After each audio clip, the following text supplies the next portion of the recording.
Okay. Work. What about you? Oh shit! I thought Panther was still going. Oh. Next time I'll make mine 1.5 lines. Nice. That's right. One line. I'm still playing games. Ollie, back to you.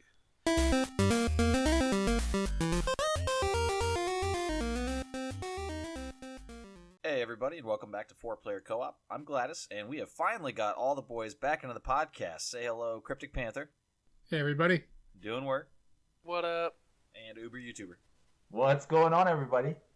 We've got a lot of news to cover, so let's catch up on what we're all playing, and then we will roll straight into the news. For me, I probably got the shortest out of all these guys. I've only been playing PlayerUnknown's Battlegrounds, and then just a little bit of MLB The Show to advance my players' careers. I just haven't had too much time. I've got some personal stuff going on, so I've been a little too busy for gaming lately other than Battlegrounds. Panther, what about you? Well, I finally finished playing Shadow of Mordor. I think I made the comment last time. It definitely needs some things hopefully change for the new game. Like I said, I think before it kind of suffers from that rinse repeat game mentality. But I like the game overall. I thought the story was pretty good. Lots of good fighting. I picked up the golf club too. I've been having lots of fun with that. It's a sim. It's definitely not arcadey. I actually might pick that up. It's fun. I mean, it gives a challenge. I mean, you can play it on easy or you can put it on harder. But some of the courses I've tried have been pretty challenging. If anyone watched my videos, one of the events I played, I raged pretty hard in the second round, and I haven't played any more of it in the last couple of days. I played just some user created maps, or courses, fucking around, but it's fun. I still got a big backlog of games to play through, and I just started playing the indie game called Inside. It's from last year, and I tell you, I'm having a fucking blast with that game. If anyone hasn't played it, you can check out my channel for gameplay videos, or check out anybody's. It doesn't make a difference. The game is fun. It's a puzzle platformer, side scrolling, but yeah, it's an awesome game. I recommend it if you're looking for a cheap game for some entertainment. It's supposedly short. I haven't finished it yet, but I'll be sad when I do because the game's a lot of fun. And the only other thing I got a comment to make is I'm waiting for some parts so I can build a gaming PC. Right, finally gonna join us, huh? Well, hey, I used to be a PC gamer back in the day, and I switched to consoles, and now that everybody's kind of going the PC route with PS4, and a few of us are on Xbox and Switch. I'm not going to mention any names, Uberyoutuber. But yeah. You're saying a few of us. Feels like I'm trending in the wrong direction here. Yeah. But yeah, so I'm waiting on potential parts and stock, because some of the stuff I've been trying to get my hands on have been hard to come by, so I'm looking to pick up some PC parts and get back into PC gaming a bit too. So there'll be more games maybe next time to talk about, or more of a backlog. Okay. Work. What about you? Oh shit! I thought Panther was still going. Oh. Next time I'll make mine 1.5 lines. Nice. That's right. One line. I'm still playing games. Ollie, back to you. The last podcast I was on, I asked Baker to pitch me 60 seconds, pitch me on PlayerUnknown's Battlegrounds. And at first, he did a really terrible job, but then later on in the podcast, he made it sound pretty cool.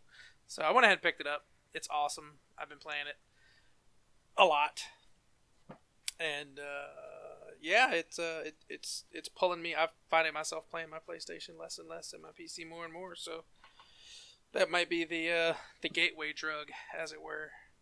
Uh-oh. Before I start mainlining Steam, we'll see. My wallet is not ready. My body is ready, so we'll see how it goes. It's actually fairly cheap, just to let you know. Yeah, maybe. We'll see. I'm still going to pick up Destiny 2, and, we'll see what happens then. That's a mistake. Anyway, so Uberyoutuber, what about you? Yeah, I've been doing the Gauntlet again. I've been kind of playing a lot of everything on various consoles. Still playing a lot of MLB The Show, playing a lot of Diamond Dynasty. They just keep dropping content, which is nice. Always stuff to do in MLB The Show. So I've been doing that. I've been playing a lot of Splatoon 2 on the Switch, which is just mindless fun. The chat feature is not very good. It's pretty much you got to use your cell phone to get into a lobby with people, and it's just a pain in the butt. So I haven't used that at all, but I do hop onto Splatoon. Bunch of weapons, a bunch of customization features. Been doing that. I'm still trying to make a point to finish Horizon Zero Dawn. I've been slacking this last week, but before that, I've been making a point to play at least half an hour, 45 minutes every day, trying to get through that. Wow. Yeah, there's just so much stuff. I mean, I have a huge backlog of stuff I'm still doing. I'm also, my mobile games. You guys know I do that, and then I also picked up Rocksmith on Prime Day on Amazon. Yeah. Have you guys ever had any experience with that? Yes. Yeah, actually, extensive experience with it on PS3. Oh, really? Okay. Yeah. So I've never played guitar. I've honestly never played any instrument. But I did pick up Rocksmith a few years ago, actually. I think I had it was it the PS3? Maybe it was on the PS4 when they first had it converted to the PS4. Yeah. I dabbled with it, but I didn't really spend too much time with it. But when I saw it then I sold it. I sold it on eBay. It's going for quite a bit. It's worth quite a bit on eBay, or it was at least. So then when I saw it on Prime Day for super cheap, I think I got it for $29 with the cable. Yeah, I figured I'll pick it back up, and hopefully I can get back into it. I need to get my guitar tuned though. It's been sitting, and I don't know. I don't know anything about. There's a tuning thing in the game. That's a feature. Oh, okay. Good to know. But before you load up a song, it'll have you tuned to that tuning for the song. Ah, but don't you, as far as like the hardware, like the guitar, don't you need to like get it taken in and have all the? It depends on how long it's been sitting. I mean, you might need to replace your strings, right? Or if it's been in heat or anything and it's warped, then that's a problem. But if it hasn't been too long and you haven't been rough with it, it hasn't sat out in the heat, then it'll probably be fine. It's just okay. Huh, good to know. Then other than that, PES, Pro Evolution Soccer, they had a little online beta. I think that's still going on. I've been dabbling with that a little bit, although you can only choose 2 teams. So it's really just a glorified demo where you can play online opponents. And then the NHL 18 beta was also live. That just ended, I believe, on the 5th or the 4th of August. So I've been dabbling with that. They got 3-on-3, which is nice, kind of an arcadey spin on hockey. I've been playing that, and then I'm also playing Injustice 2, which is a ton of fun. Once again, although it's pretty deep game as far as customizing your characters and stuff, it's one of those games you can just hop in and hop out of. Just play 20-30 minutes, play a couple online ranked battles, and just hop out. So I've been enjoying myself playing Injustice 2 as well. That's pretty much it. Cool. So yeah, we've all been pretty busy, minus me, as far as games go. But there is a lot of news on a bunch of different topics actually here. This might be one of our most diverse, with the exception of Battlegrounds. We hit that a few times here, but yeah, we've got a lot of stuff to talk about. So Panther, talk to us first about Friday the 13th. So that's another game too that I'm playing a little bit, but not as much as I'd like to. But so apparently the Friday 13th fans are furious as the studio moves on to a new game. So there's a new game coming up from the developers called Dead Alliance, and as soon as this was announced, pardon me, a Dead Arrival? No, Dead Alliance. You got Arrival written in the doc here. Oh, do I? Shit. Yeah. I just wanted to confirm that. Well, that's a copy and paste from. Anyway, it's not a big deal. Yeah, it's called Dead Alliance. Anyways, typo on the other point. But yeah, so Idophonic announced that they were developing another game. The fans for Friday the 13th were kind of up in arms, figuring that they were abandoning the game because realistically the game still has some problems. I know Xbox, I don't know if they finally got a patch. I know they're still waiting on one. And I do know there is still some weird glitches, and there's definitely still no host migration in PS4, I can tell you that much. But yeah, so apparently they've been kind of quiet for the last little while since the last round of patches come out. They haven't really made any major statements other than that single player's coming, but no release date on it and no more information. So when they announced that they were working on a new game, then people were losing their fucking minds. Oh my god, they're banning Friday the 13th. But anyways, there's an article here. I'm going to link it. I'm not going to go into it big time. It's Eurogamer. But to sum it up, the Elphonic CEO released a statement saying that they have always had two separate teams working on two different games. They have one for Dead Alliance and one for Friday the 13th. So if you've heard them that they have abandoned the game, they have not. They are still going to. They're still working on it. They're still going to support the game, so that's a bonus. I just wish that the developers would give us some updates and say, "Hey, we got some dedicated times coming for the update for the single player," which basically is just going to be the same thing as the online, except it's going to be just a single player experience. I think playing against bots, from what I can understand. So it's going to be like to get a timetable for some updates and for that DLC would be nice. Yeah, it would. And communication in this day and age now, we're in an era of gaming where it's so easy for developers to just tweet this or reply to a comment on Reddit, and let us know what's going on. So communication, we actually kind of, I think, take a little bit for granted how much we get normally. So when something like this happens and there's a few weeks of silence, people do get kind of nervous or even mad in some cases.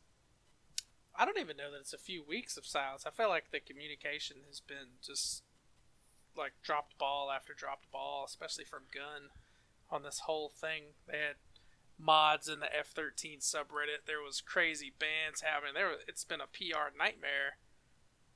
And they've been dragging their ass on these patches, especially with the Xbox. I think they finally got their patch, but it was like a month. They did. A month plus, maybe, even after PS4 and PC. And, I don't get it, man. I mean, they had the thing with the Savini Jason being free for like a whole day on Xbox, and then you got people who paid into the Kickstarter that are all pissed off. It's bad, which is really shitty. It's a really fucking cool game. When it got uploaded for free, they removed those. Mm-hmm. They went back in. And they removed everyone on Xbox. But apparently, some people actually paid for it on PSN and haven't. Yeah, there was a way that people were getting it for just a couple of bucks. I didn't run into anybody that said that. I ran into one that said that he bought it for $6 on PSN. I'm like, well, whatever. Yeah. I mean, I wish I had, been on the Kickstarter, because I definitely would have probably, maybe been something I would have actually contributed to. I mean, I'm kind of glad now I did, but considering, like I said, the game's still kind of sitting there. Like I said, it does. When it plays well, it plays well. But there's still, host migration is the biggest pain in the ass. Oh my god, it needs it. Like, if that's not their number one focus right now, they're wrong. That, and for some reason, if it's me and one other person, we could find games all day long. But as soon as there's three of us in a party, you could just fucking forget about it. You're not getting into a game. Yeah, that's another irritating thing too. Like, there's got to be more half-empty rooms out there than they're allowing us to connect to.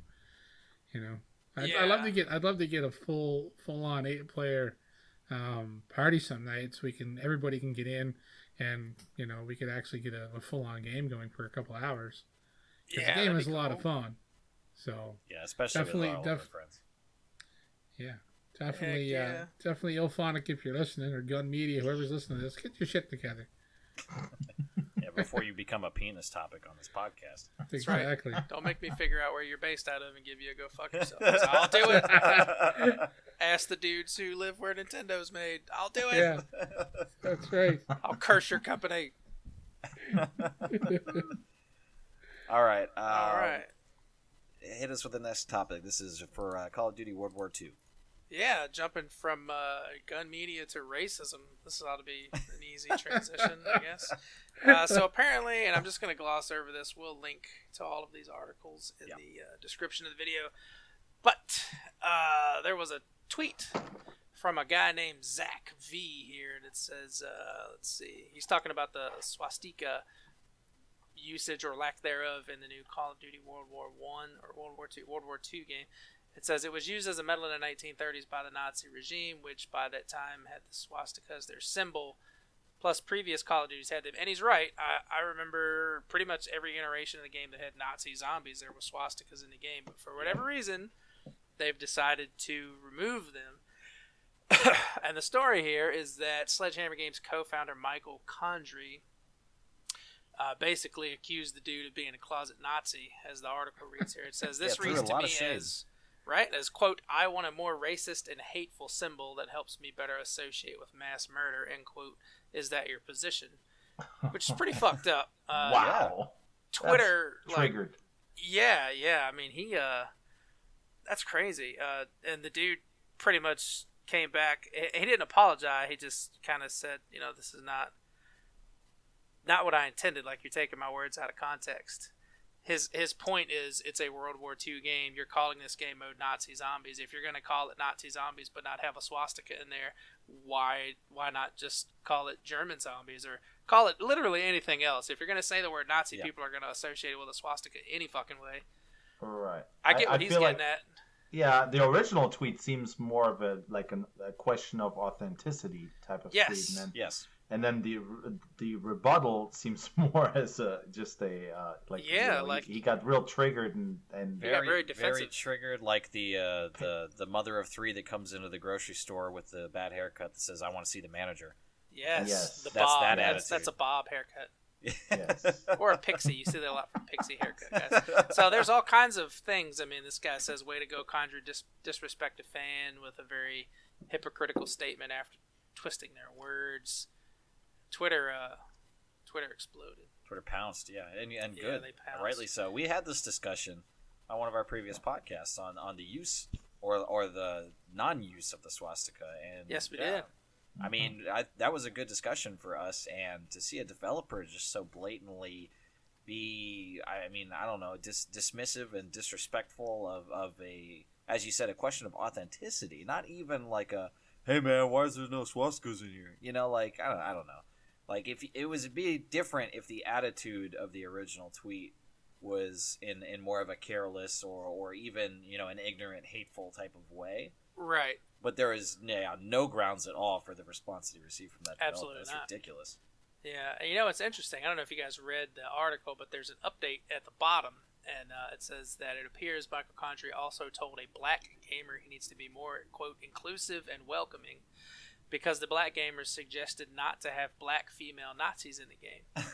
The tweet says, at Michael Condrey, just please don't, and I'm going to I'm going to read it, but it's grammatically incorrect. At Michael Condrey, just please don't black female Germans or even any blacks and females. Please don't. It just ruins the feel of the game.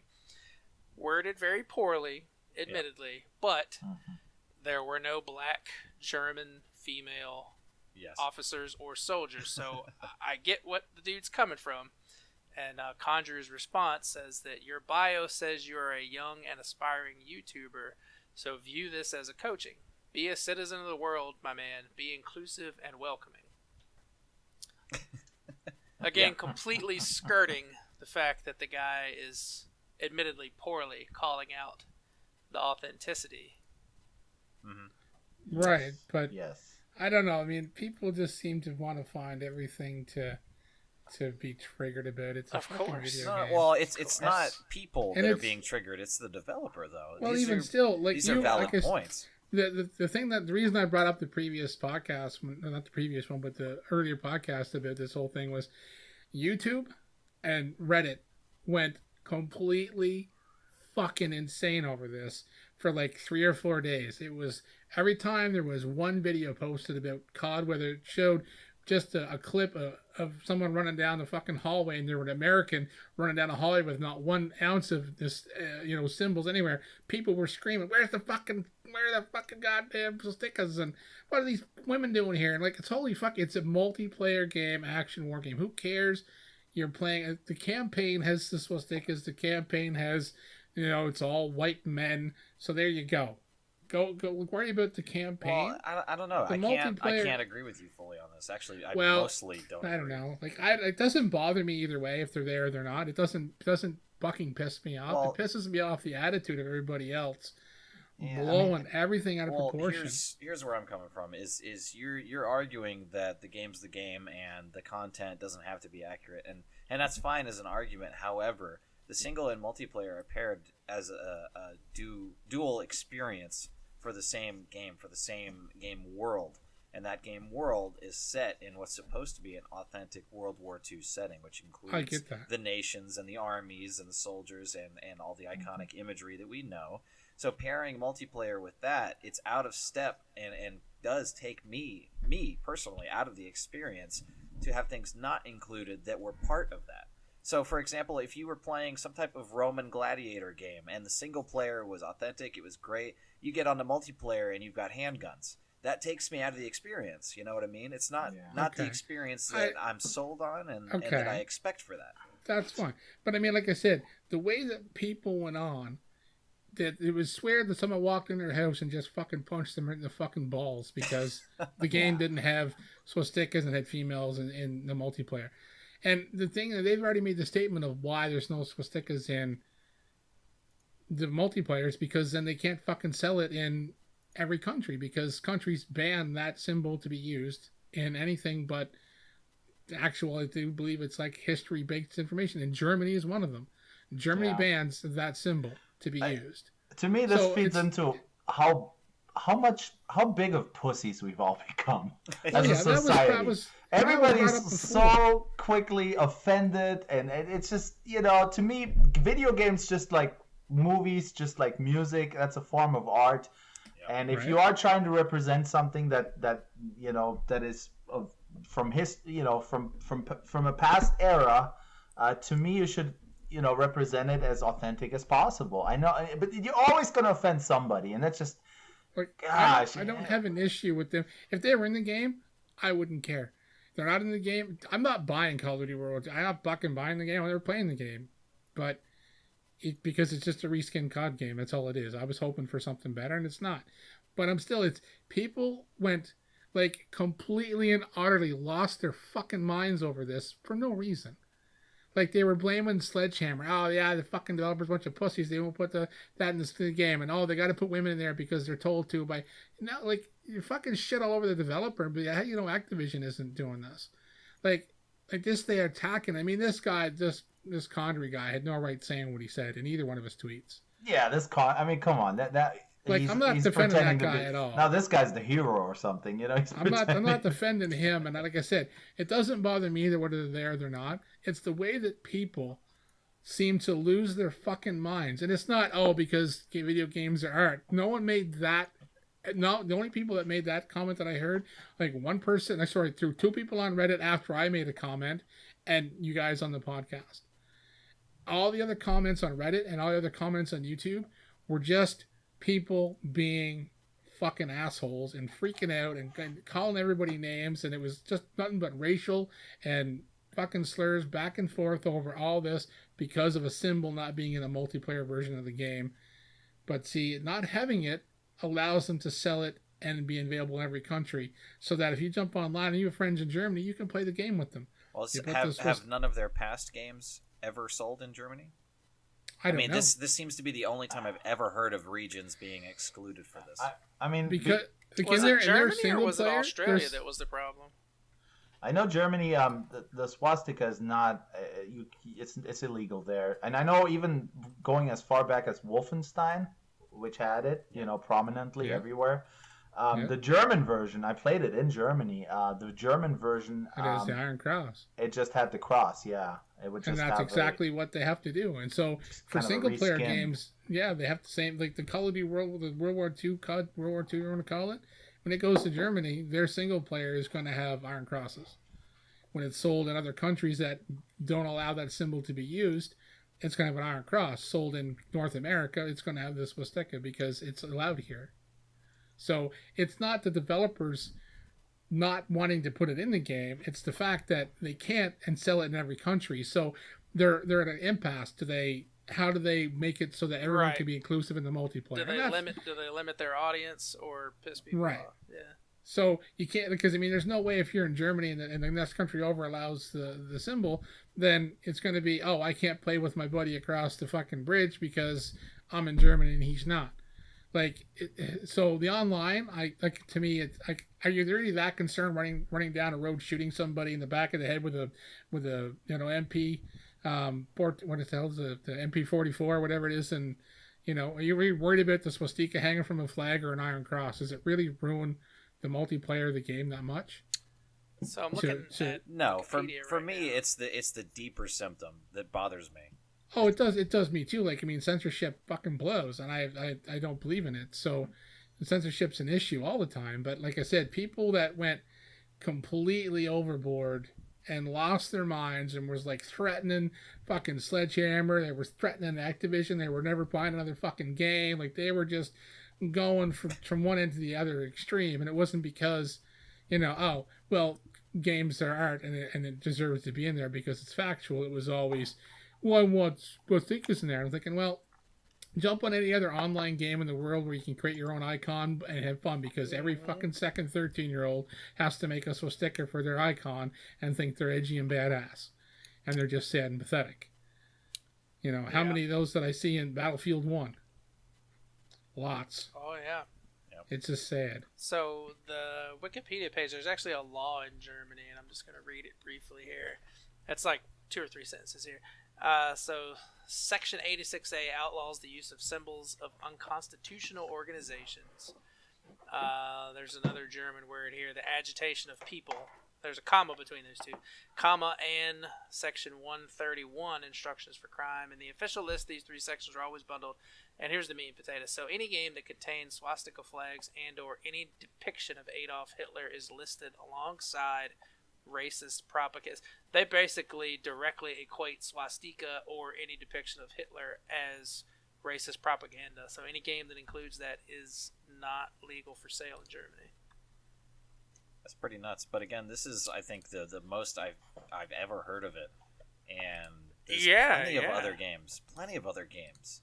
And it's hard for me to wrap my head around the idea that not one of them has released in their original format for the rest of the world. Yeah. You know what I mean? Like, that's nuts. It really is. Like, people in Germany can't go on YouTube and search for World War II history videos because there's a Nazi flag in them. I don't know how that works for like history stuff. I don't know what the rules are on that, but yeah, I imagine there's. I mean, what the hell?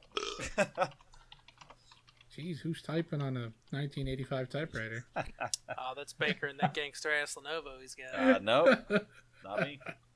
I ain't typing shit. Might be me. Yeah, probably. Yeah, so we we're beating the dead horse on this again, but yeah, I mean, for the developer to come out and to respond to fans that way, it was pretty shitty. But like I said, it's still a hot topic. I mean, but like I said, but it's just sad that people have to lose their minds over something, and it is. I think it's sad that it's a hot topic at all. Yeah. Although, what would be interesting, and I don't want to open a can of worms here, but it would be interesting if there was some sort of game that came out that had some sort of direct reference to slavery and black people. Just, I kind of would like to see Amistad, the game. This reaction versus that reaction. Are they equal? I don't know. I'm a study of people sometimes. Yeah. So you mean like a game? It would be interesting to watch it. You mean like, a game set in the times when there was a lot of slavery and let's the say N-word was used. Let's say Red Dead Redemption 2 comes out and there's a mission where at the end of it you can acquire a slave. Even just something like that, something that because in America that's going to be as bad as calling back Hitler for Germans. As far as African Americans are concerned, like, you mean to tell me there's a video game where a white dude on a horse can buy a slave? Hell no. You know what I mean? Like, that's the kind of reaction that I would see. And I'm just curious if it would be as big as this seems to have. I think so. Realistically, yeah. Oh yeah, I think so as well. I think it'd also be fun as hell to watch. Just the reaction. Fly on the wall. Like, I just want to watch them. I'm just here for the memes. There's been slaves in video games, but yeah, not the fact that your main character can go and acquire a slave or slaves. Yeah, like, I understand what you're saying. Like, I like to see more controversial topics hit a video game. In other words, for historic reasons, would people still lose their shit if history wasn't quite predicted 100%? If it was to not try to offend a mass population. That's right. Yeah, I don't know. I feel the final thing I'll say on it is, as Uber alluded to, it's the pussification mentality.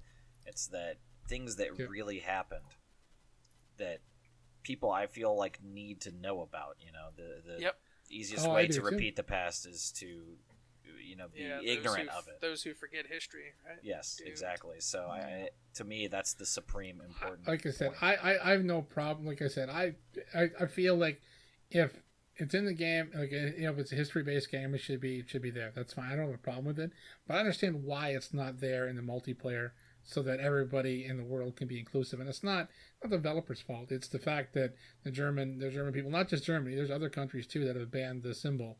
So it's other countries that have banned the symbol because it's deemed as what they deem as a racist and an inciting symbol. So they try to limit it from being full on exposed. And I get that, but I still think it's wrong. It's like it's 2017. Grow the fuck up. Yeah, fuck censorship. Yeah. Mm-hmm. Agreed. Wow, we burned a lot of time on that. We did last time as well. We did last time as well when we did It's that. a hot topic. I knew it was going to be another one, but yeah. Yeah. I mean, what are we gonna do? I feel like it's probably the most substantial, like, real world discussion that we've had. At least one of them, for sure. Yeah. So Mm-hmm. it's something that goes beyond just what are we looking at on our TV screen and giggling to ourselves about. It's more than entertainment when it's a statement of art and censorship. So we all take it seriously, and I'm happy to say that. So yeah, we'll burn the time on it when it comes up for sure. I'm happy about it. Definitely. All right, so we'll move on here. We'll get back into actual gaming stuff. Enough of the philosophy for now. So, PlayerUnknown Battlegrounds. They just introduced, or are planning to introduce shortly, paid cosmetics inspired by a few things, one of which is the Battle Royale movie. Some of you may have seen that. For myself, I'm a huge horror fan, so I have, of course. But for those of you that don't know, it centers No around... spoilers. What's that? No spoilers. Well, I mean, the basic synopsis. I mean, I can't spoil anything other than the basic plot of the movie. But Okay. a large group of children in this. It's a I think it's a Japanese movie. I'm not sure if it's Japanese or Chinese for sure, but there's a large group of children that are transported to a small island, and they're set loose on the island to scavenge weapons and eventually kill each other. Basically, what you do in PlayerUnknown's Battlegrounds is a battle royale. Okay. But in the original film, it's children. A recent popularization of that, and I would say an Americanized remake, is the Hunger Games. Okay. Kind of a similar setup. Yeah. So the original film was far superior for me to Hunger Games. That was a little too adolescent. But yeah, PlayerUnknown's Battlegrounds has been taking inspiration. So some of the crates that they have, there are free crates. People now will have the option, though, to use battle points to buy crates, as well as crates that you can buy for $2.50 a piece. Now, in Canadian, that'll probably be about $40 per crate. $47.95. Actually, the Canadian dollar is up some, so it'd only be $38.95 instead of yeah. Bargain. Catching up. Yeah. I won't be buying them anyways. I don't care how much they cost. So yeah, this will be the first introduction of paid cosmetics in PlayerUnknown's Battlegrounds, and microtransactions are everywhere. It was bound to happen. There's really almost no avoiding it nowadays, especially in a larger online multiplayer setting. So, Well, I just wish they had waited until the game went full release before they decided to stick, paid cosmetics in the I mean, game. for them, it's a matter of they're seeing an unprecedented rise. Each month there's a couple 100,000 more people playing, and it's just going up and up. And one of the topics we'll talk about later with the player counts, we'll get into that. But they've seen a almost meteoric rise over the past 4 months on Steam. So they're cashing in right now while they can. I mean, I don't blame them from a business perspective. Microtransactions don't really bother me as long as there's nothing at all pay to win. And with this being purely cosmetic, I mean, I don't care. It doesn't move the needle for me at all, one way or another. No, but I just think, they could have spent that time in developing and putting in place this, let's make more money on an early access game. Then why did they put that time and effort into, pushing it closer to full release? Right. and better optimization, then let's make more money. Because I think the amount of money they've made, in the short amount of time the game has been available, I think they should have like a team bigger than like fucking DICE right about now. Yeah, they have made tens of millions of dollars. Exactly. So, just to me, like the more time they spend putting in this type of updates, they're gonna just eventually cut bait at like $100 million, and we'll never see them again. That's my worry. And I mean, of an early access game. I mean, these guys don't seem that way, but no, I mean, not at all. I mean, if the developers of No Man's Sky didn't cut and run, then I'm pretty sure that we can bet these guys are staying. I hope so. Let me ask you guys this. You guys have all played this. Would you guys throw a few bucks down for cosmetic changes to your character? I know that's a big thing on like NBA 2K, for example, the sneakers and the uniforms and the tattoos and all that stuff. Is that a big thing in PUBG? PUBG, is that the... Well, this will be the first instance of it. Now you get points, for how well you do in a match. You get battle points, is what they call them, BP points. But you can cash those in for crates, which it's an RNG system, so it's completely random. You do get cosmetic items for these. Like I've got, I think 4 or 5 different shirts to choose from, a couple pant colors, some shoes. So you slowly will accrue more cosmetic options. And this will be the introduction of you can actually buy them. So we don't know yet all of the options, I don't think, of what's going to be in the paid versions of these, all the possibilities for the RNG to choose from. But for me personally, if you're asking me that question, no, I'm not really worried about the cosmetics. When we hop into the game, I jokingly and actually kind of sarcastically will always grab a beanie whenever I see it. And that's just because it makes me laugh. Beanies for life. Yeah, hashtag beanies. Actually, no, the hashtag I sent to Nesticle was hashtag beanies are better. So I do that almost jokingly, and because if I'm getting popped and I'm within, a second or two from dying, I don't feel necessarily that a level 3 helmet is going to save my life in that instance. So I might as well just, have a little chuckle. It's worth it for me. But no, I'm not going to be buying any type of cosmetics at all. I'm sure they will make money from this. They absolutely will, because there is a market for it. Oh yeah, for sure. But just not me. Money. Yeah, not me. Yeah, not going to be my money either. All right, so let's move on.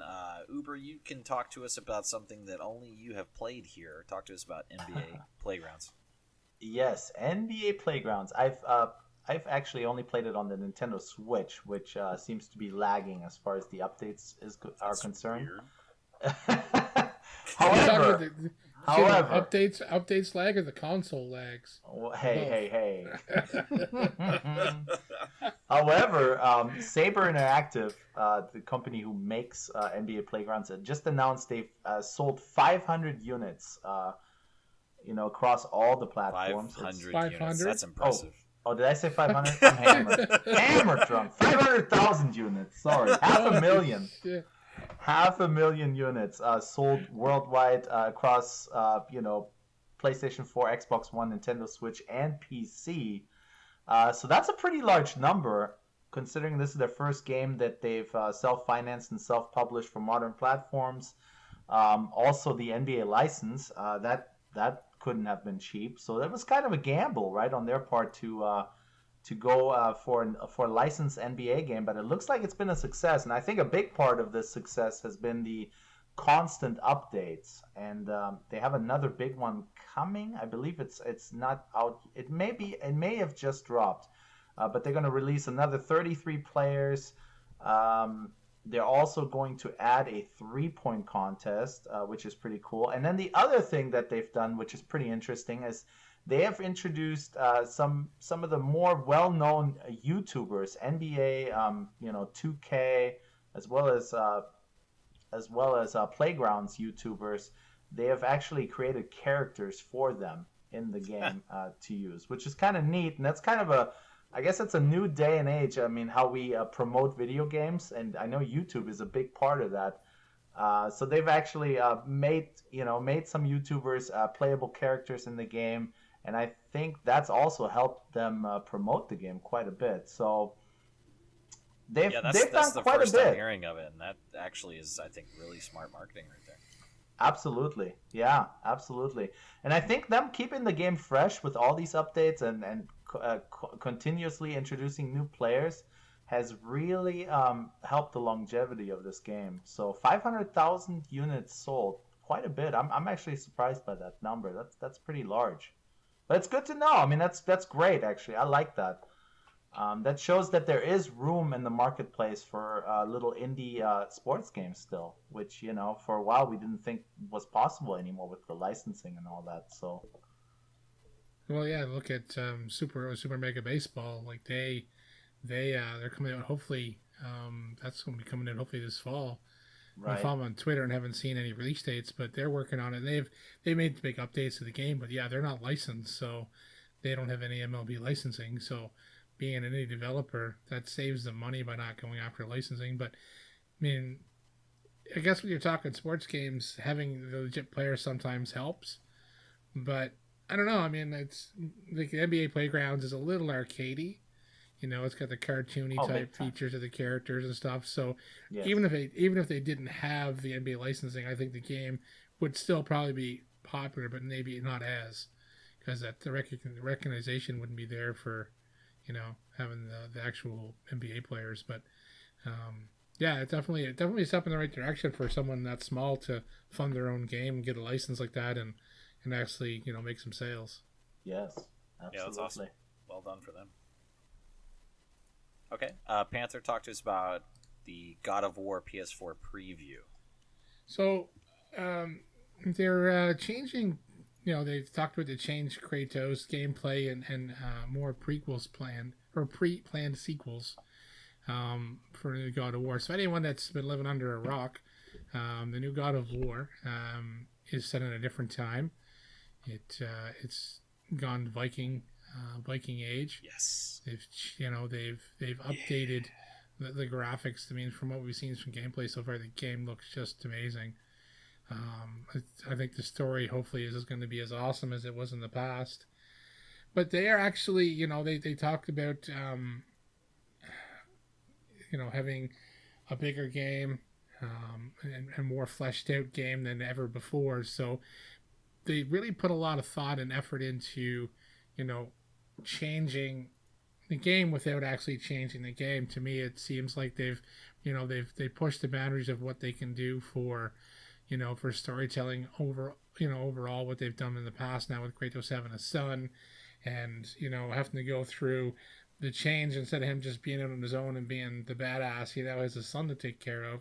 So, you know, the story is developed a lot more than, you know, previously, and they've stepped up the game graphically, and, you know, they're planning on, you know, continuing forward with, you know, more sequels. So this game's not even released yet, and they're already planning, more content. So I'm happy. I mean, I played a lot of the God of War games. I actually purchased God of War 3 Remastered to finish it. I didn't finish it on the PS3, so I'm definitely looking forward to jumping back into to playing that again. So I'm stoked. I already pre-ordered this game. I mean, after I seen the gameplay at E3, I've been just chomping at the bit to get my hands on it. Yeah, I'm excited. God of War is a very, very big part of the PlayStation family, and since the release of God of War 3, there hasn't been too much. I mean, the PSP, you know, spinoffs that they did had some success as well, but as far as a major game, it's been quite some time, you know, since we've had any gameplay with Kratos. So I'm super excited for it to come back in any form at all. But I'm just over the moon about them changing into the Viking era. That's, for me, my favorite historical setting. I love everything about the Vikings in that time period. So I'm super, super excited for that. Yeah, like I said, it's when I showed the game and you know, the little bit of teaser we got, and I was like at PSX last year, and the internet went crazy because, you know, people were thinking there was going to be another God of War, but this curveball of moving to the Viking era and him having a son is you know, definitely a big change. So I had a welcome change. Yeah, Absolutely. Yeah. Yeah, well, if they had done too much more in the vein of the first 3 games, it ran the risk of getting repetitive. Like, what god is Kratos beefing with this go around? What Titan is he beefing with this go which around? one is left at that point? Yeah, who hasn't Kratos killed yet? So, yeah, I'm stoked, Got to man. change Pantheon so he's got more victims. That's right. What is the Smite? Is he an Irish god now? I mean, it's God of War. It's hopefully going to be awesome. It looks awesome. I can't wait for it. For sure. Stoked. All right. Well, speaking of new games coming out, we've got the lineup for August, so tell us about those games. Work. I'm going to encourage everyone who listens to this, both of you, to just follow this link, because there is an ass load of games, and I am not fixing to sit here and go through all of them. Well, pick a couple. But yeah, like I'll go through some of the big ones. Yep. God. There's a Mega Man Legacy Collection coming out. Awesome. We have Madden 18 this month. A lot of you guys probably gonna play that. Ark. I guess hasn't Ark been in early access or something on the? I know I've seen people playing it on PS4. On PS4, yeah, I have. Yeah, I thought as it was well. already out. Yeah, I thought it was too. It says release date August 29th, so maybe it's been like a beta version and the OG version's coming out. I don't know. Let's see. There's a Resident Evil Revelations remastered coming out this month, which is going to be cool. A couple of Mario games. Or Mario game. It's something called Flip Wars. I don't know. They're Switch titles. We don't really care about them. Yeah, I was going to say, so the Switch will have more than 4 games. Okay. Yeah. Of note here, and I don't know if this article is PlayStation biased, but there's an ass load of PlayStation 4 games coming out compared to... well, I mean, a release multi-console schedule is not biased, right? Shouldn't be. This is true. Yeah, I would think so. So we've got something called Hellblade that looks pretty cool. That game does look cool. It does, yeah. We have Lawbreakers, which I got into the closed and open beta, and it's an Overwatch in low gravity game. It's pretty bad. I don't like it. I'm sure it'll have a cult following, but I don't like it. It's pretty stupid. The characters even look stupid. They're just stupid people. There's something called Matterfall here. I think I saw some trailers on that, and I remember that one looking interesting. The Uncharted: The Lost Legacy. So that's a huge title that's coming out August 22nd. Everybody be on the lookout for that. What else do we got here? Everybody's Golf. There's a Yakuza game that could be cool. How about Night Trap? You guys into that? Night Trap. I didn't see that. Which one is that? Windjammers, Solvers. It's the 25th anniversary edition. I believe it was a... Wow. Was it a Sega Genesis or was it a Nintendo game? I don't know. It was also, I think it was also a movie, right? I may be... Night Trap? I have no idea. Yeah. It doesn't sound familiar to me. There's Well, leave it to me to pick the most obscure title out of Good I guess. Doesn't ring a bell. There is one Xbox One exclusive coming out this month, Tacoma. It actually came out a couple of days ago, so Uber's probably the only one here that gives a shit about that. Yep. So that's a list. Lots of cool games if you're a gamer. August. I mean, we're coming into the playoff season basically. Yeah, big month. August all the way through December is when all your heavy hitters are going to be coming out. So. Hell yeah. Yeah, my wallet is again not ready. I'm interested in this Senran Kagura Peach Beach Splash. Look, he picked Wow, another you would obscure be. title. Very You would be. suggestive thumbnail there. Hentai Simulator. It looks like looks like it's a water gun shooter. Yeah. Focused around Wet T-shirt Simulator. Is that a Wet T-shirt Simulator. That must be on the Wet Switch. T-shirt Simulator 2017 Don't dropped. That's a Don't big they all super have those- soaker. Don't they all have those pedo games on the Switch? Jesus. I remember watching that fucking their E3 presentation. It was like the first 2 games. It's like, oh, really? Sure. Bunch of fucking hentai shit. Fuck. Yeah, there's a thumbnail. I just found it. Yeah, that definitely. That is wow. Definitely high on the, yeah, it's high on the list. Yeah, I'm gonna be definitely. But I'm hoping to pick up that Hellblade when it comes out. I was thinking about it. I'm waiting for some reviews on it. The game is supposed to be short. It is like an indie developer going AAA type of deal. Like they're looking for AAA style. Like they done motion capture and everything. Oh, wow. And they're an indie studio. It's supposed to be kind of short and supposed to be interesting. The lead character is kind of like schizophrenic. Huh. And like they hired like an actress that studied it, and so I've been following a little bit of it. So I'm hoping for the reviews come out really good because it's out on the 8th. So I'm hoping the reviews are really good on it because I'm interested in it. The trailer, the gameplay in the trailer looks very Bloodborne-ish. Yeah, it's definitely action, a lot of action based, but it's also so there's going to be some of that, mind fuck tripping balls type stuff. Yeah. So I'm hoping the reviews are good for it because, like I said, I've been kind of following a little bit of it. It's been flying under a lot of people's radars, so I'm hoping when it lands, it's going to get great reviews. Plus, it's another small development team doing something good, which is always good for gamers. Hell yeah. Yes. All right, so we're going to move on to the next one. Still coming in the pipeline here, we've got another game that was just announced through Twitter. There is going to be a new Battlefield game in 2018, and I'm not sure how I feel about that. No, really though. I mean, I was excited for Battlefield 1, and when they announced it and everything, and as all two of us that have listened Quickly to the found podcast, out. yeah, I don't know. It just kind of lost its appeal after a while. It was very, very shallow, as we've said many times before. Very similar to Star Wars Battlefront. Just not enough. There's not enough meat on the plate, Well, I continuously keep adding more stuff, and I have it sitting on my desk, and I put it in the other day to upload or to update to get the CTE. Yeah. I just haven't had a chance to go and play it.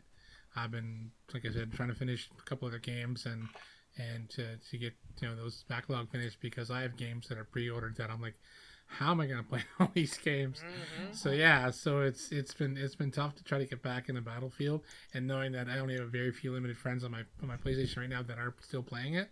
It's hard to find them online at the same time I'm available because playing with friends is always more fun. So Right. I'm waiting. Yeah, I mean, I feel the same way about Battlefield. It's like, well, I'm kind of hoping they learn from their mistakes like they did with Battlefront, because what's Battlefront's coming definitely seems like a hell of a big improvement over the previous Battlefront. Yeah. So hopefully it the seems Battlefield, like it so far, yeah. hopefully the next Battlefield will be a big improvement over Battlefield 1's.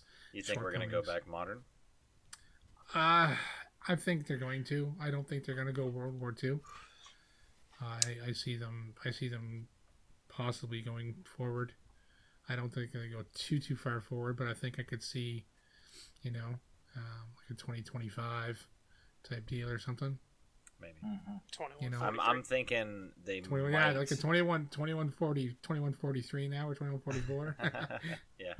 I'm thinking they might announce Bad Company 3. Ooh. Well, Yeah. I would You know be what, thrilled though? about if they did that. But would you?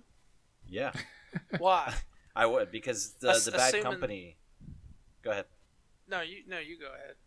The Bad Company series has been, with only 2 releases. I mean, it's obviously not the most fleshed out series that they have, but those 2 iterations to me were damn near perfect, with the gameplay, with the design, destructibility, with the amount of fun and humor that was instilled in the campaigns. I actually really enjoyed those campaigns, and I rarely play campaigns, Yes, I agree. especially all in of shooters. that. Yeah. So All of yeah, that I agree with. And if you think about the last, I mean, with Battlefield 3, they got more serious, obviously, and it was kind of narrowed down a little bit, and we were very, very astounded that destruction was scaled back in such a way that Bad Company 1 and 2, you could destroy almost anything. You could level it all down, and then Battlefield 3 came along, and we're like, what the fuck? What happened? And then And- Battlefield and 4 was even worse. Yeah, and even worse, yeah. So, I mean, I would say that Bad Company has held the torch high as a series Whereas Battlefield has taken quite a few stumbles. Certainly. So yeah, So- I honestly would be.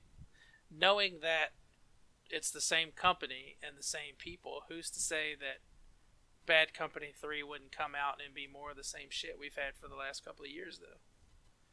Well, because for me, it's a much more focused experience because it continues a story. The Battlefield, Well, sure, so numbered campaign the- mode, but if we're talking about, like, are they going to bring back destructibility? Are they going to bring back the things that made multiplayer so cool? I think those would be a given, yes, because again, the continuation of the story for the campaign, that's the meat of the game, at least for development side. The multiplayer that's paired with it is a direct continuation of the gameplay style. So yeah, I think that the destruction would still be there as a given because that's what the series is based upon. It's its foundation. You would hope. Yeah. Yeah. I mean, You they hope would they're not gonna- be. You're hoping that you're sitting there and basing it on the fact that they're not going to take the beloved series, and the fact that if you read through those Twitter posts, there's about 300 other people saying Bad Company 3, Bad Company 3, Bad Company 3. Yep. So you hope they're going to look back and say that everybody has that nostalgia, everyone has loved those games. Let's go back, let's get back into the roots and get our shit together, and let's get the fans what they want. Is what you're hoping. Yeah, well, also if you look at it from the marketing perspective, from the business side, they took a chance going back with Battlefield 1, and it paid off for them. They did good, and now Call of Duty is following suit. So they're going to World War II, which is obviously the original Call of Duty stomping grounds. That's where they have great success and experience and history with. But do EA and DICE take another gamble that may not pay off now?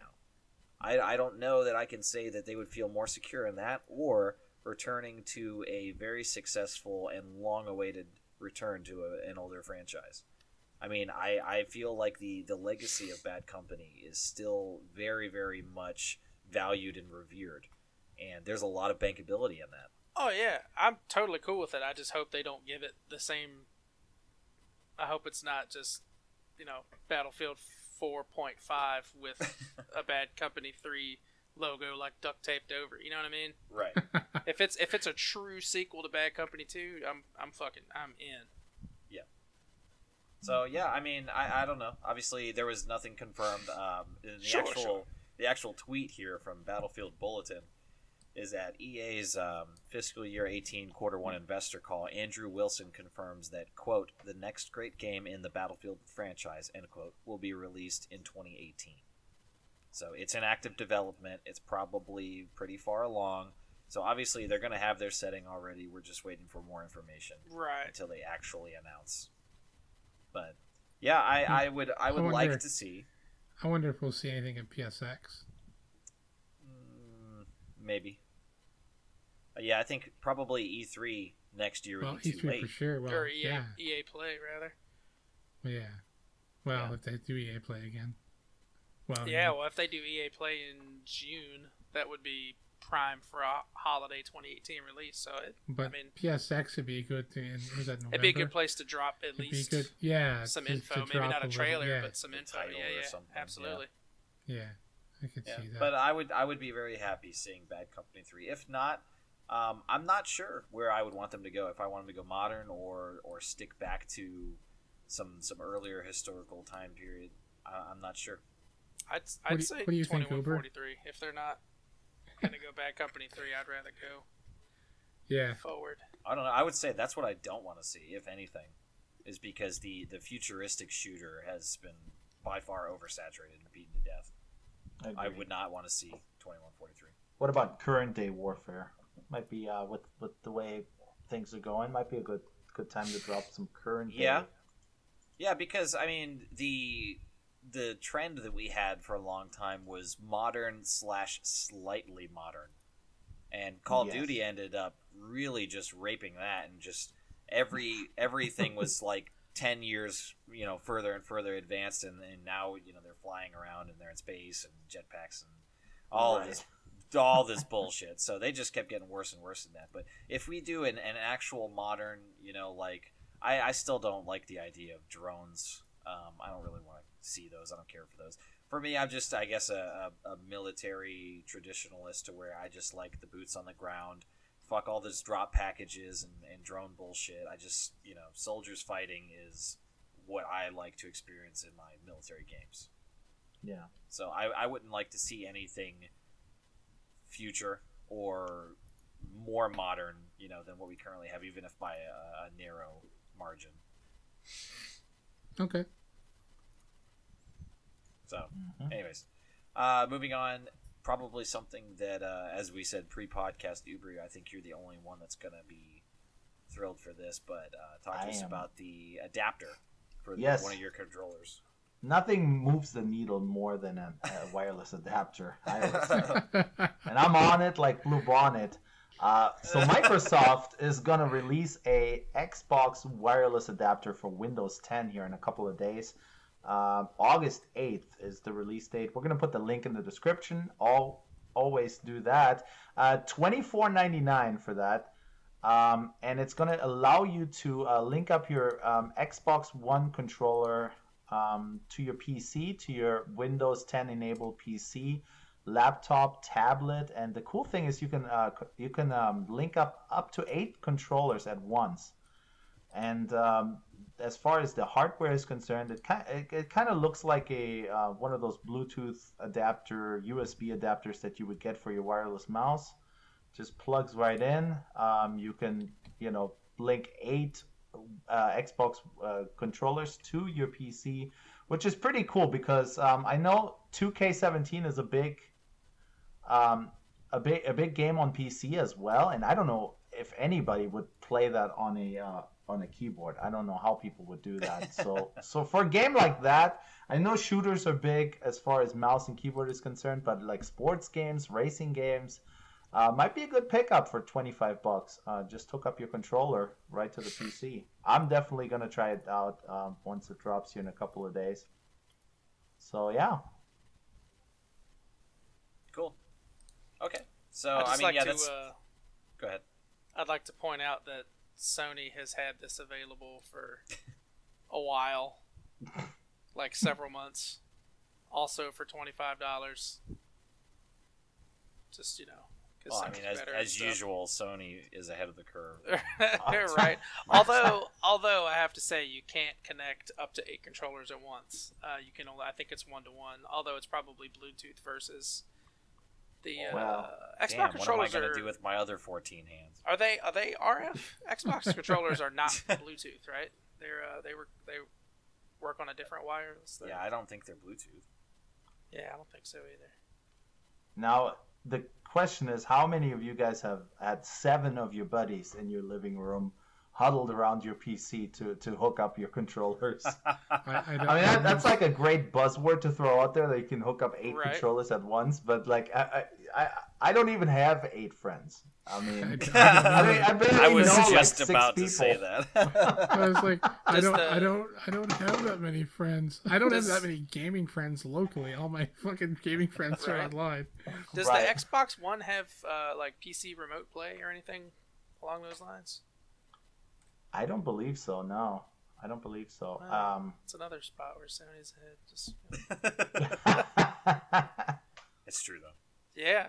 I mean, I can play, fucking Destiny on my work computer with a PlayStation 4 controller plugged into my PC remotely. Yep, it's pretty badass, right? Can you really? I didn't know that. Yeah. How do you? Yeah, I used to be able to do it on my Vita, and then I could upgrade. I mean, really? I haven't done it, but yeah, I could totally. You've been able to do it on the Vita for a couple of years now. Yep. Really? Oh yeah. No shit. So I just done a quick Google search. PlayStation 4 DualShock 4 USB wireless adapter on sale at Best Buy in Canada for 20 bones right now. Wow. Damn, which means it's like so in the US, here in the US they That's give it to you along with $10. Yeah. $1.50. $1.50. You get in your Happy Meal at McDonald's. They pay you to take it. Please take this. So I'm gonna link the there's a PlayStation. I'm gonna link that too. With the Xbox One, if anyone wants to look at it, I'll link that as well. It's just constantly amazing how much PlayStation is better. Hey, right? However, Well, while we're on this subject here, on this website that we're going to link for the Xbox Wireless adapter, there's also a Xbox Design Lab, which I didn't know existed beforehand. Some of you hardcore Xbox gamers might know about this, but you can actually design your own Xbox One Elite controller, or I guess it's just an Xbox One controller because it's How much does $79. that cost? Oh god. It's starting at $80, and I believe that's just the regular Xbox One controller. But pretty cool. You can Yeah, that's gonna put be all kinds of a hard no. yeah. $80? YouTubers. It's good for YouTubers. God.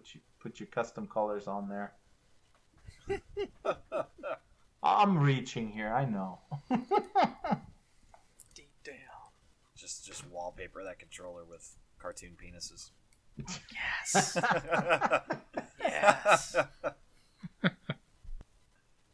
All right, so we're going to move on to the last topic of the night here. We're going to cut this podcast short. We still have a lot more topics to get to, but we're going to run short on time. So, Work, talk to us about the success of Steam.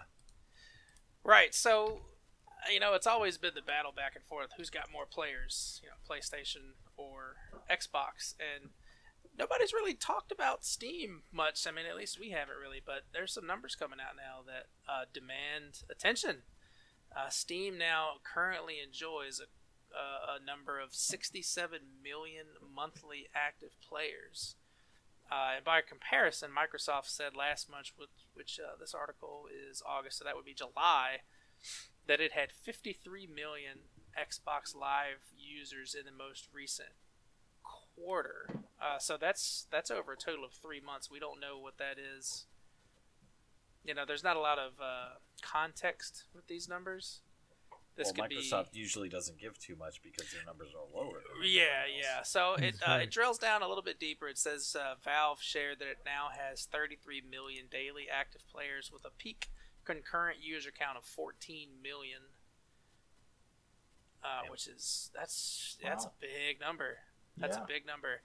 Since January of 2016, Steam has had 27 million new purchasers, which works out to roughly 1.5 million transactions per month.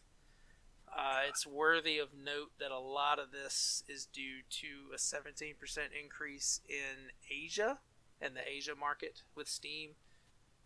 It's not all just US, Europe, Japan now. They've got an additional area there, but even disregarding that, 67 million monthly active players that's freaking stupendous, dude. That's a lot of people. Yeah. Massive. And the thing I find funny is those still clinging to the narrative that PC gaming is dead should seriously consider reevaluating their stance. I don't hear a lot of people really say PC gaming is Nobody dead. says that. I don't know where that line of the article come from. The guy from TechSpot must have been. No. I mean, I would say that it's been niche is the only word that's coming to mind, and I don't know that that's the right word. Well, it's been a very narrow band of people that have been doing it. Well, maybe 10 years ago. Yeah, but now, With PC gaming, they don't get the same type of. They don't they had an E3 show this year that to me was a complete waste of time. It was terrible. It was badly done. I mean, there might have been games that people that were interested in, but it was all the games that, RTSs and real-time strategy games that aren't that popular on console because there's not a lot of them compared to PC. Right. Those are more PC games. And the thing is, all the big AAA titles that we talk about, 90% of them, unless they're exclusive to Sony, because Microsoft now does games for Windows, so 90% of those games are all on PC anyways. So I mean, it's just the numbers don't get talked about because the big conferences and the big the big push is always the back and forth between the two. Well, three now with Nintendo trying to push back into the console market, but even still, the two big ones have always been Xbox and PlayStation. So, to me, PC gaming, I don't think was ever near dead. I mean, I know it did take a slide back a few years ago, but I mean, to me, PC gaming has never been considered dead. But I don't know. Yeah, I never would have considered it dead. Not even back in the day. When I was younger playing Delta Force 2 and StarCraft, it was still thriving in a lot of places. And yeah, I don't know. I mean, it's easily accessible. You can get into it, relatively cheap. For the price of a console, you can get a decent PC rig. especially if you customize it and just build it instead of buying a pre-done setup. Mm-hmm. So yeah, I mean, gaming has always been kind of a luxury we take advantage of with the amount of money that we actually put into it. But PC gaming as a whole is generally affordable, and sometimes even more so than the amount of money we put into consoles. Yeah. So Agreed. yeah, I don't think that I would have ever said that PC gaming was dead. We've just seen such a surge and the amount of people that are playing and all the content that's being released and the things that people are doing. YouTube has helped that a lot. Steam has been just a massive boon for PC players. And Oh yeah. yeah, it's kind of a PC revolution, I would say, in the past 10 years for sure. Oh yeah. If all the PC game manufacturers, if they're not thanking Valve every day, Seriously. something's wrong, man. Because I don't know Yeah, that I it would mean- exist in the form that we know it without, No. Valve. Steam is Yeah. an unbelievable. Yeah, it's a service that that works, and it's the reason why PC gaming is as strong as it is. Yeah, absolutely. That's for sure. Almost the entirety of the credit goes to Steam for sure. Valve. Mhm, Yeah. definitely. It's what PC gaming needed, really. It's like a platform to make it, because I feel like that's the thing that made people want to buy consoles over a PC, because just not understanding it wasn't the how content. to, It was the the experience. content and how to how to install these games and things like that. People just didn't want to mess with all that. So Steam is this all-in-one app that makes it real easy for people to just jump in and be able to play the games that they want to play. Before it was always you get your disc and you got to install it, and if you're really not into into PC stuff, it's kind of intimidating, right? It can be Yeah, intimidating. you had So- to have. There was like a barrier to entry, a knowledge Totally. barrier. Yeah. Totally. You had to know, So man, you know Steam what's- kind of took that away. I mean, they kind of made it easy for everybody. You just go Yeah. into the store, you buy your game, it downloads, it installs. I mean, it's all in one shop kind of thing. So That yeah, and the sales that Steam has is just unreal. It's Right. incredible all the Yes. time. The massive summer sale, the winter sales that they have, and even just like the little flash sales. You find games for 90% off, and that's just Right. madness. You don't see anything like that in Oh, yeah. consoles. Well, like True. I'm looking at Steam right now. Rainbow Six Siege is $15. Yep. wow. You know what's interesting though? That Steam doesn't have a voice chat. Like they don't have a VoIP app. You can directly message and voice chat with somebody. Can Like you from do your- groups? I'm not sure if you can do groups, but from my friends list, if you're online, I could send a voice call to you through the little message box. Like a voice message, or we can have No, a no, voice we call can- and we can we live can- chat. Live chat. Oh, that's cool. Interesting. Yeah, I think that's the one big thing that it's lacking for me is something with Well, like yeah, if Discord it or if Curse it or wrapped something. Discord's abilities, or if it did Yes. one of those like Or even- TeamSpeak, Yeah, if that was oh, built man. in, yeah. That'd be bananas. That would Well, be I mean, bananas. like when you think Steam, like all the humble bundle games Yep. that are sold for PC are all through Steam, like Green Man Gaming and some of those other PC buying websites. You buy them from them, but you get Steam codes. Yep. So, Right. and the biggest thing with Steam is, you can install the game, and if you uninstall it, you can go back to your games library and just reinstall it right from there. You're gonna go hunt up a disc. You don't gotta, Right. go to the manufacturer. You don't have to go into Ubisoft's website and go to their particular Right. thing. To download Yep. a game, you purchase it through Steam, and it's always there in your library. So that's another big advantage. All in one shop, and then they do a really good job at notifying you of sales, and if there's a game you've been interested in that's on your wish list, I mean, they'll Yep. notify you that it's on sale right now. Mhm. So they do a good job at notifying people also. World of Tanks still Yes. free to play. I was actually watching. I love forget that what game. channel it was. There's an esports channel on PlayStation View, and I was watching the World of Tanks like German championships Yeah. on TV. I've been watching StarCraft. Like, I'm never gonna play it, but it's cool to watch. World of Tanks is fun. I love that game. Yeah, I might have to scoop it up Yeah. eventually. All right. Well, that's going to do it for this podcast. Like I said, we've got a lot of topics left, but we need to cut it short just to make sure that we hit our time here as usual. So everything that we've talked about will be linked in the description of the video. You can find us on SoundCloud as well. Any comments or questions that you guys have for us, just leave a comment on YouTube. Shoot at tweet us. Our handles have all stayed the same. So if you have anything on Twitter you want to send to us, do that at 4Player Co-op Live. And again, any comments that you have on YouTube, we're all available as well. So thank you guys so much for listening, and we'll see you next time. Later. Auf Wiedersehen, bitches. Yeah, take it easy, everyone, except residents of Dogtown, Alabama. Eat a dick.